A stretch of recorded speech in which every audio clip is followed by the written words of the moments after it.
It looks like I'm legit about to perform a seance.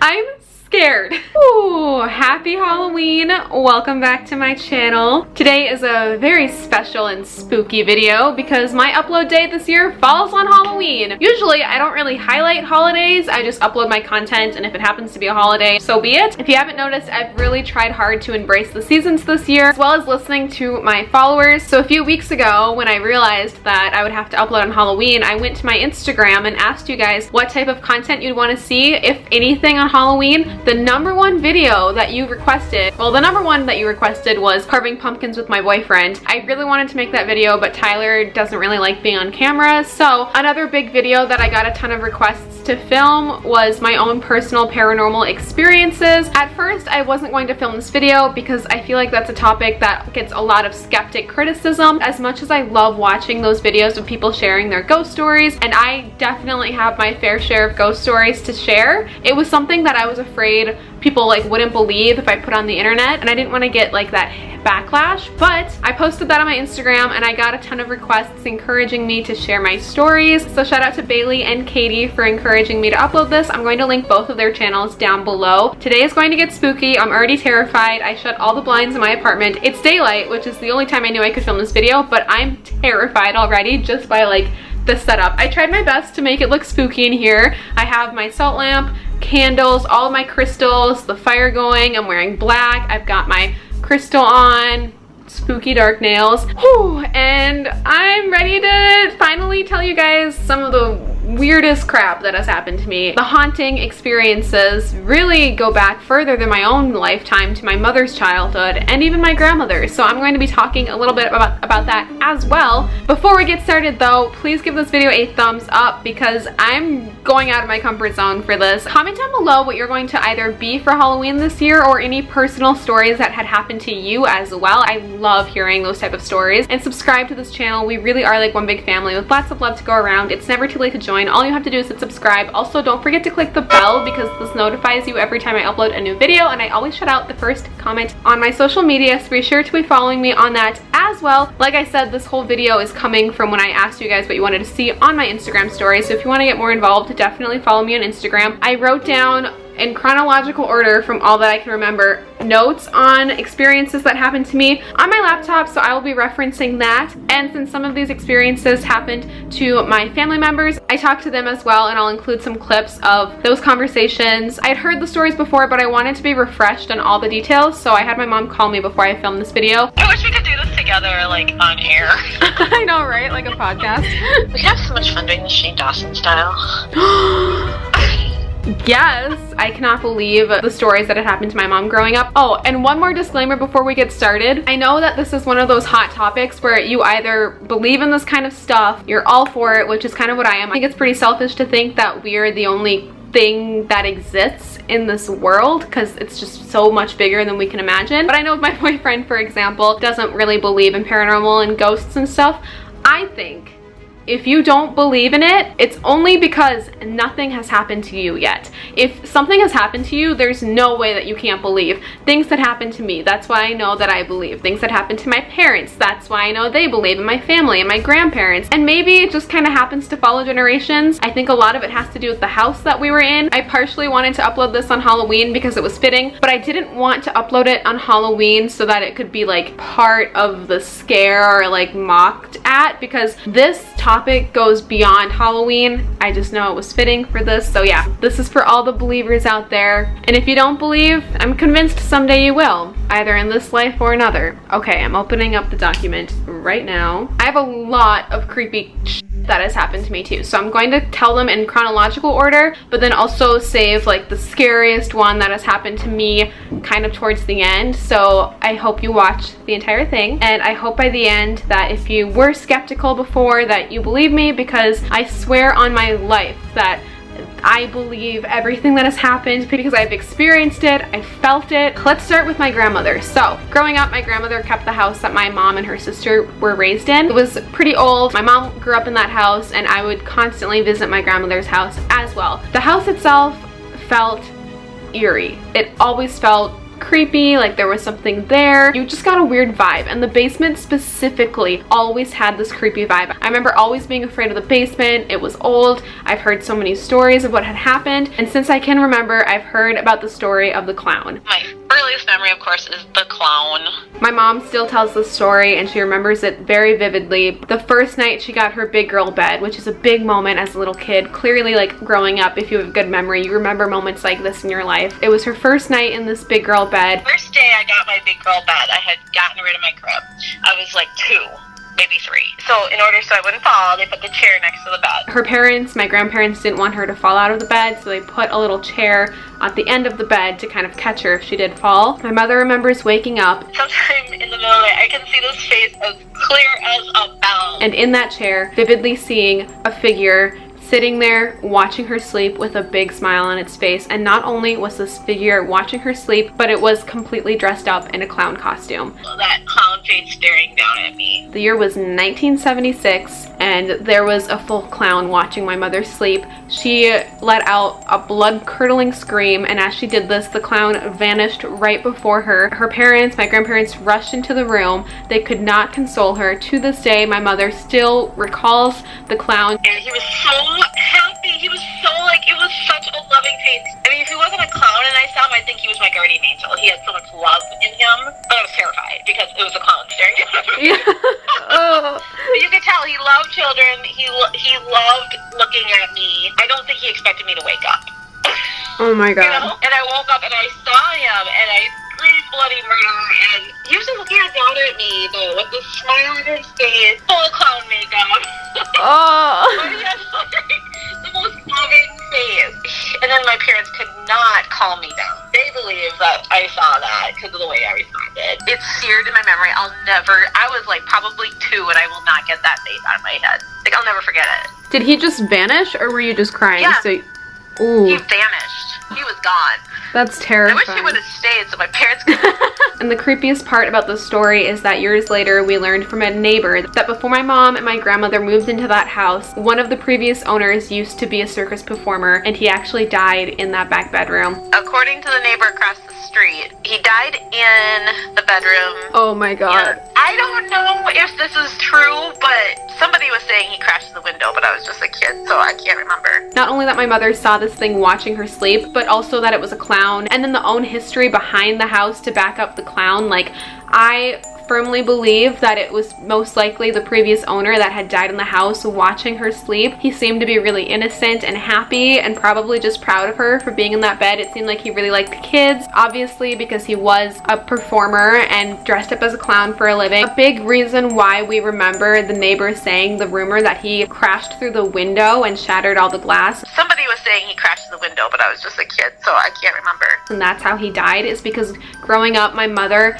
and my grandmother and my aunt, like everyone in the house, always heard shattering glass in all directions. They would hear it upstairs if they were downstairs. They would hear it downstairs if they were upstairs. They would constantly hear glass breaking almost on a daily basis, and yet they would never find any broken glass anywhere. The first time it happened, I was, little, and I was up in my room. My mother was downstairs, and I think we were just cleaning. Like, she was cleaning stuff down there, and I was cleaning my room. I heard, like, something big break. I thought, uh-oh, she broke something down there. And she comes racing up the stairs. Are you okay? And she thought I had fallen through the window or something. Because from her, she heard it upstairs. I heard it coming from downstairs. She thought something terrible had happened to me. And she was so afraid. Like, when she came in, you could tell, like, she was just in a panic. That was the first time. It was really weird how we heard it in different places. The funniest thing is that growing up, her dad, my grandfather, never believed them when they would say they would hear breaking glass. My dad never believed us. We heard it several times. Until one night they were all in the basement watching a movie, and they heard what had to have been a full bookshelf or a full hutch of just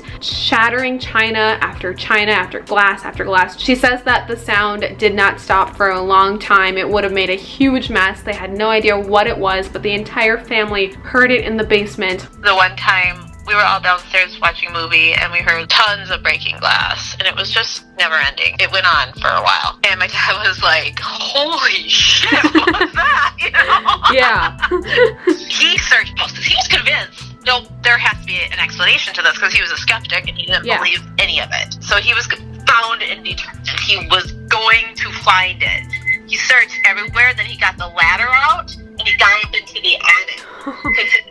He said, well, obviously to the attic, since we didn't find anything, but we don't, Yeah. we never found anything. And that's, you know, when he became a believer. Did you hear more glass shattering like after that incident? Was it just constant? We heard it a lot. Okay. Like on a regular basis. And that was the first time that my grandfather heard it and believed them. He searched their entire house because he was so skeptical. Every single room. He even brought out the ladder to search the attic, and he still could not find a single shard of glass that had broken. That was when he really believed them. My grandmother's house had what I refer to as spirits, something dark in the basement. That's where we would always feel the presence. And now, after her passing, I have a lot of dreams of my grandmother. Most of them are really happy. But anytime I'm back in my grandmother's house in the dream, it is a terrifying nightmare. It's dark, it's spooky. There's something in that basement. My mother and I talk about it all the time. So many things happened in that house. Not only did my mom see that clown when she was little, but according to my grandmother, my mom used to see a ton of other ghosts or just something that my grandmother couldn't see herself. And my mother, like, there are things I don't remember. Like, my mother told me one time, I said to her, who is that? And there was nobody there. Like, I'd point to a place, like a chair or something, and I'd say, who's that? And then my mom would look and there's nobody. Oh my God. So I was able to see, when I was really little, people that weren't there. Well, they say that children can tend to see like spirits and ghosts more too, because like how scary is that? I feel like as a mom, or even when I babysit, that's the one thing I never want to hear a child say is, who's that, when you can't see them. It's like when my cats stare at a blank wall or turn their head and look at nothing, and I'm like, what do you see? And you always hear about how children are able to see ghosts and spirits more than adults are. I firmly believe that my mom and her sister saw a lot of things when they were younger, and maybe they were so young where they just don't even realize what they saw. I know my aunt recalls a lot of things moving around the house by themselves. You should ask Miss Shauna. Miss Shauna has stories that I don't even remember. Really? Of things moving, like she visibly saw things while I thought they moved. And the funniest part is my grandmother saw a lot of creepy things happen and she liked it. I can't believe you guys lived in that house. Yeah, and my mom's like, I like it, you know. It's like, half the time she's like, maybe it's my dad. She wasn't scared by it, but she also believed that a lot of them were her father, who had passed when she was very young, in her 20s. She was actually the one who discovered her father's body in the house the day that he died. She wasn't really afraid of all the paranormal activity happening in her house because she firmly believed that part of it might have been her father. After her dad died, my grandma and her niece would distinctly both smell the scent of cigar randomly. They would, once in a while, at the very same time, smell pipe smoke, like the pipe that he smoked all the time, and they'd smell it. And my cousin actually saw this big shadow like on her bed when she smelled it, and felt like this cold, like she felt cold on her back, and then saw the shadow and looked down, and it just made her freak out. She would have stuff happen, and then my mom would have stuff happen around that same time. So that's why my mom thought some of it might have been her dad whenever we smelled the pipe smoke. Yeah, I mean, it very well sounds like it was. Fast forward to about 2010, my grandmother passed away early that year, and after my grandmother died, a lot of weird things started to happen in my house that I grew up in, which up until this point, I never felt creeped out in. We didn't have a lot of like spooky history in the house. And even when my grandmother was dying, my mother even asked her, please don't haunt me.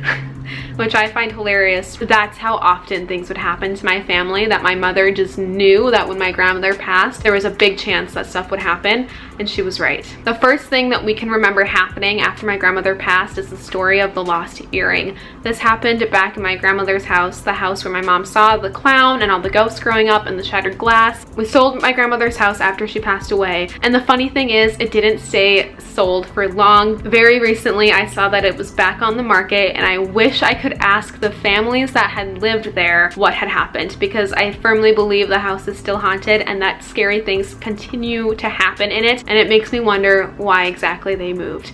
But after my grandmother passed, we had her house for about a year to fix up to sell. We put in brand new carpeting, we finished up the basement, we painted, we tore out the old carpet like it was brand new. Before we did all of that though, we had to go through her house and choose the items that we wanted to keep. My mom specifically wanted to keep a pair of earrings, but since my grandmother's death, my mom could only find one of the earrings. So she held on to it and she had no idea where the other earring was. A year goes by. We put in new carpet, we paint the bedrooms, we take off the stick-on stars that my aunt put up on the ceiling of her old teenage bedroom. Like, we get it ready to sell, and it's one of the last times we're in the house. We're in the back bedroom looking at what I believe was the new carpet, and it was then months later that right there on the floor was the missing earring. So I lost the earring. I just wanted it. I'm like, I had one and I couldn't find the other. Like, poured everything out of that house and did all that work and recarpeted stuff. And I went into her bedroom and found it on the floor again, like in the middle of the floor, just sitting there. And I had searched this house, you know, I searched everywhere for this matching earring. The earring wasn't there.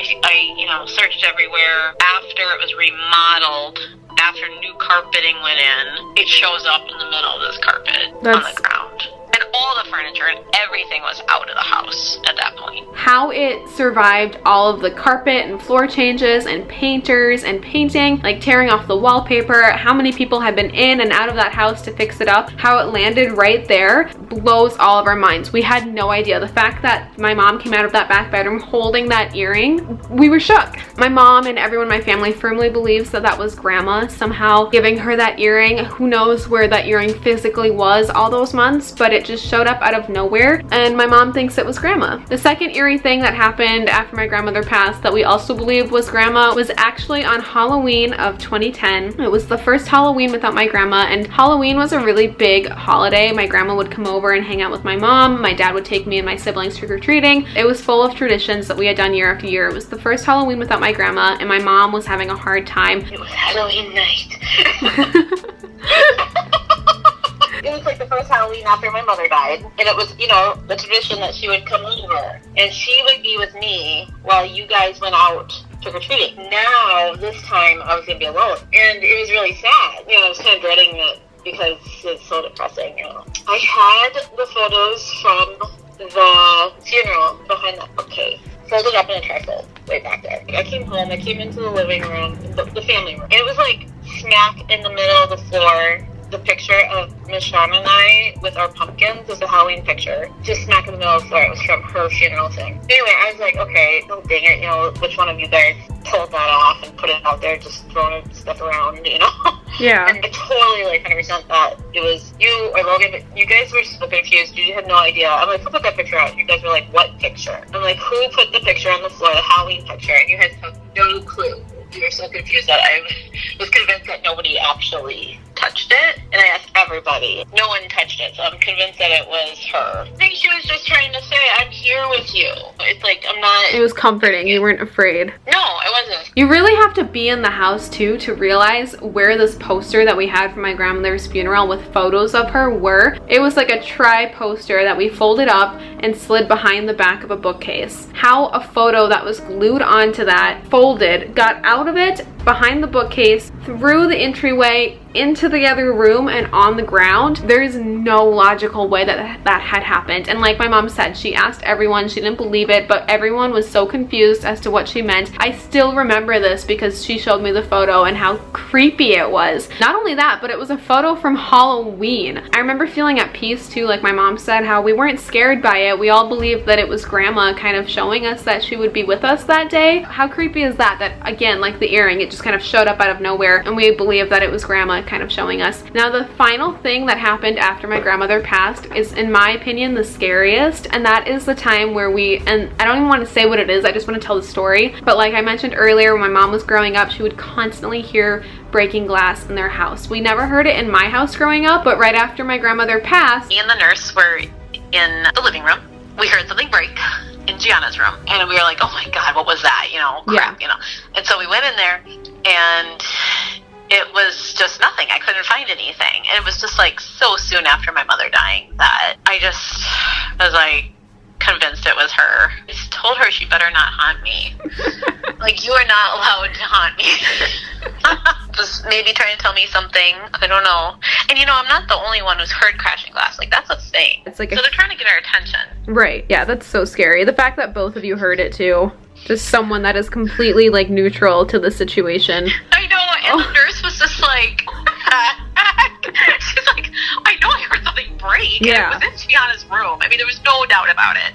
Nothing even fell. Oh my god. Not only did my mom hear it, but the nurse also heard it as well. It was clearly coming from my sister's room, and neither one of them could find anything. My sister's room isn't really messy. I've never really talked about her on my channel, but she has a ton of medical needs, so we have nurses in her room. It's basically just like a hospital room in her bedroom, but it's neat to the point where like we would know if anything shattered or fell. And that was the one time we had ever heard broken glass in our house, but it was probably like the 100 billionth time my mom had heard broken glass growing up. We heard it several times. Like she said, she believes it was grandma. Maybe it's the only way that she could communicate to us, but it was a sound that she knew my mom would be very familiar with. And how scary is that? So the next few stories are things that had happened specifically to me, starting with the time that I messed with a pendant back in like 2015 when I was starting to get super spiritual. I did a lot of readings on various forms of practices, and I educated myself on dark magic, witchcraft, Wiccans. Basically, I had bought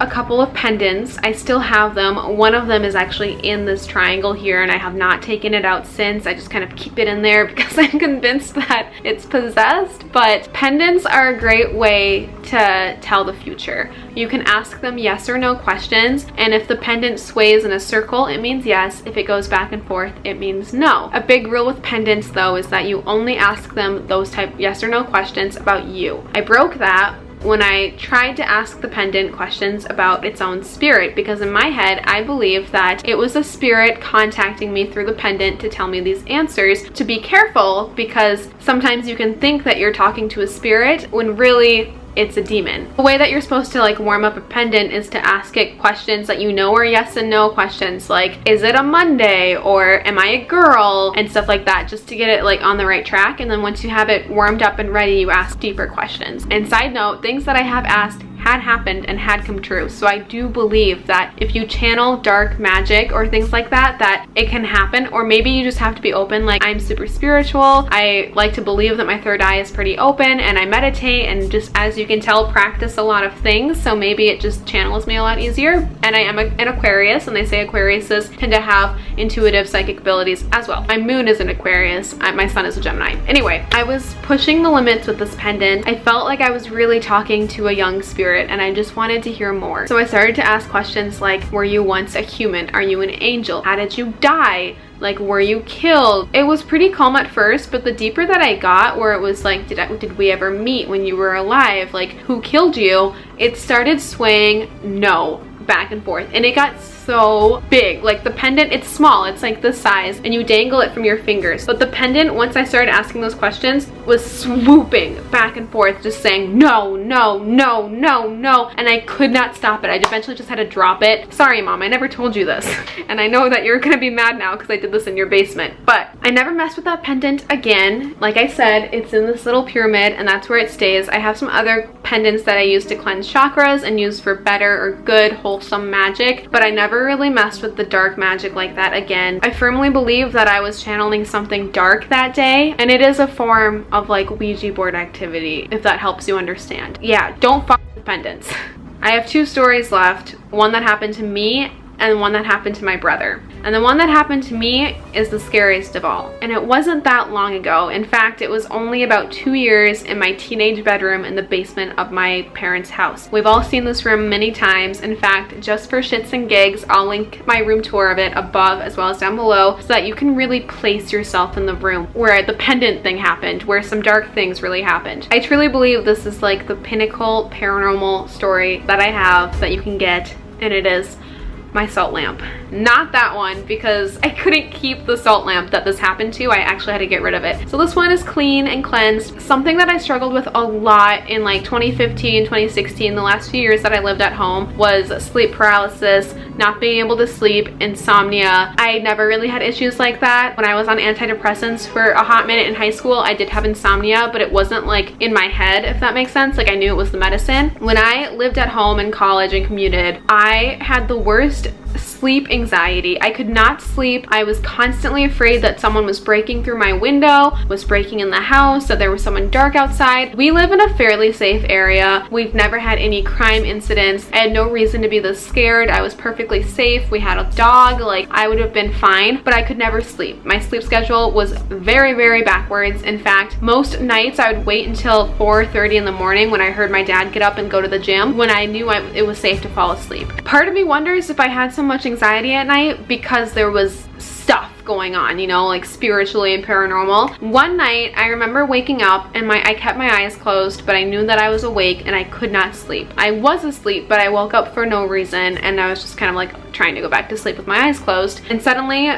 with my eyes closed, I saw the brightest light. I thought the basement was on fire. That's how bright it was. I opened my eyes and it was my salt lamp, which I kept right next to my bed. It was like my nightstand, so it was like right next to my face. The salt lamp had been turned on. Like I said, I was asleep. It was dark out, like my lights were not on, and then somehow something turned it on by itself.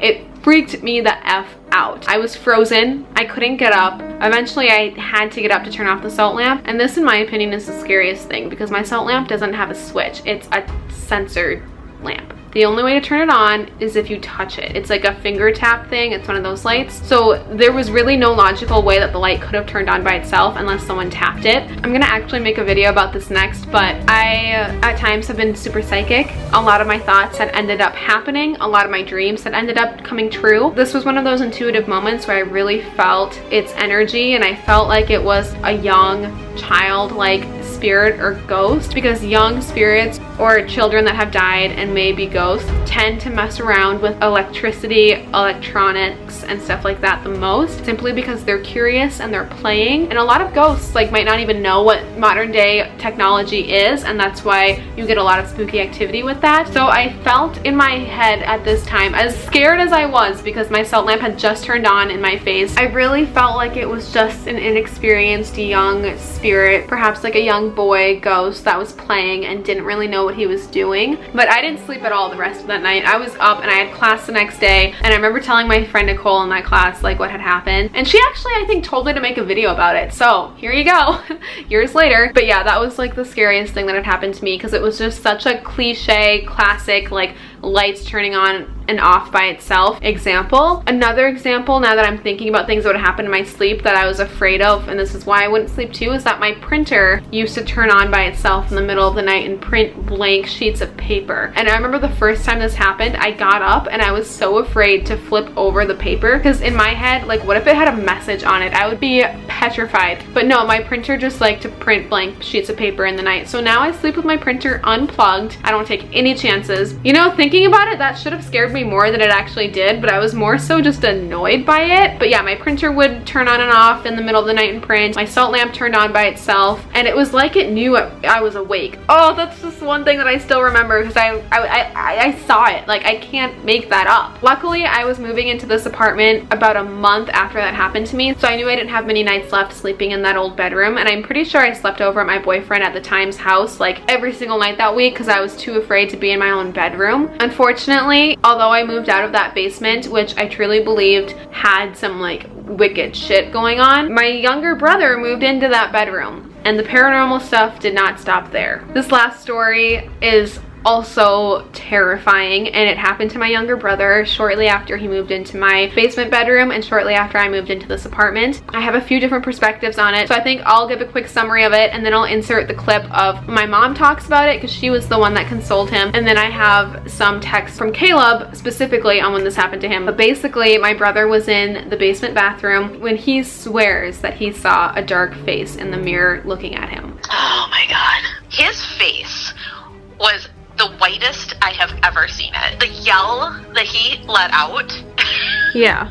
The panic in his voice was so awful. And like he was just like, I'm gonna go down, take a shower, and he starts screaming, oh shit. Yeah, he's like screaming and like I couldn't even hardly understand him. And he's like running for his life up the stairs and out, and his face was white as if he had seen a ghost. And I was just like, oh my god, what? You know, and I was like, what happened? You know, like I was just like so scared because he was so upset, and then he told me that he saw a face in the mirror. I was just like, what? Oh. Like, you saw a face in the mirror. Are you sure? It's hot. It's a hot day. Are you sure you're not hallucinating? And he was shaking, and he was just like, no, it was, and he could describe it, and he probably still could describe it today. Like, I don't know, we saw something. He's like, that's kind of like that face. He'll once in a while say, that's like that face I saw in the mirror. You know, you don't forget this stuff. Right. It's like seared in your head forever. Yeah, that was the scariest. And that was when I called the priest. That was when I called the priest. Yeah, I was like, okay, I'm just done with this creepy basement. After I got off the phone with my mom, I also have a text that my brother Caleb sent me. He's been in school all day, so I didn't get the chance to call him or FaceTime him and have him featured and tell his story that way on this video, but he did text me what had happened. I asked him to tell me in detail like what he remembers, and this is what he said. I was washing my hands in the downstairs bathroom, and when I was looking down at my hands, in the corner of my eye, I noticed that the mirror was dark in the top right corner. I thought the light went out, but when I looked up again, I saw this thing behind me. I ran out of the bathroom and up the stairs so fast I only remember it having long hair that covered the majority of its face. Then every time Mom, Dad, or me went downstairs, we all felt that presence, that something is here with us. But once our house was blessed, it felt normal again.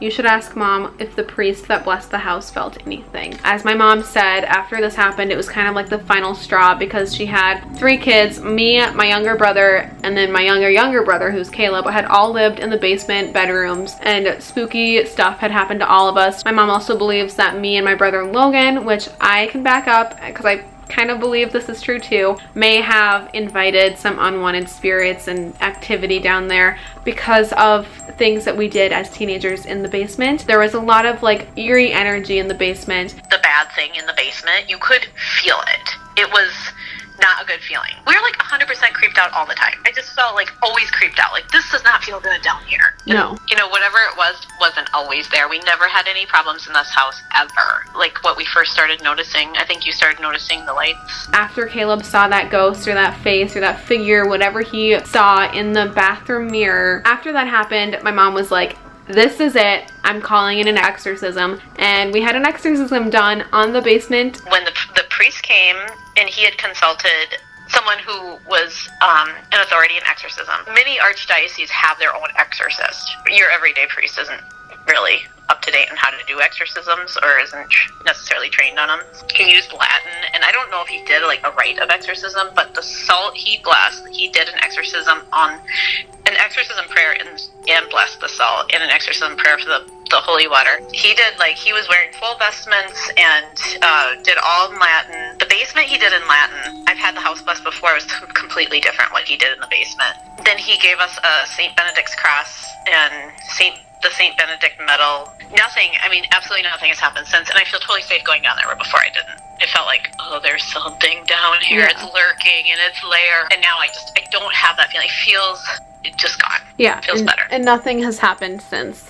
Not a thing. Mm-mm. And my mom says that nothing has really happened since, so I think it did help. I think whatever was there is gone now. Those are all of the ghost stories that I can think of right now that happened to me, my siblings, my mom, and my mom's mom growing up. We have 3 generations of stories, so I'm sure that by posting this and talking about it with my family, it will bring up some older memories of other things that had happened. Like my mom said, she said I should ask my aunt because my aunt remembers different things happening growing up. If you've seen Paranormal Activity 2, that whole plot and that story of the 2 young girls in the 70s living in their house seeing stuff, like watching that the first time, all I could think of was my mom and her sister because it was the correlations. It felt so similar. But yeah, those are all the spooky stories that I wanted to share with you today. My heart is beating so fast. I'm really scared. Thank you so much for watching. I hope everyone has a happy Halloween. I'm taking my brother trick-or-treating tonight. It's gonna be a lot of fun, but if you're also trick-or-treating, stay safe. Again, comment down below if you have any other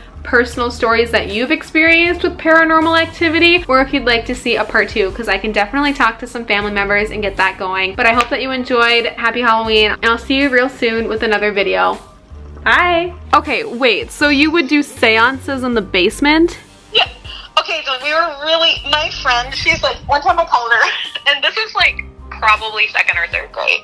And I said, so what are you doing? And she would just like come up with stories that I would believe. She's like, me and my family are doing a seance, so I can't play right now. And I was like, what's that? And she's like, you know, when you summon the dead. And I was like, really?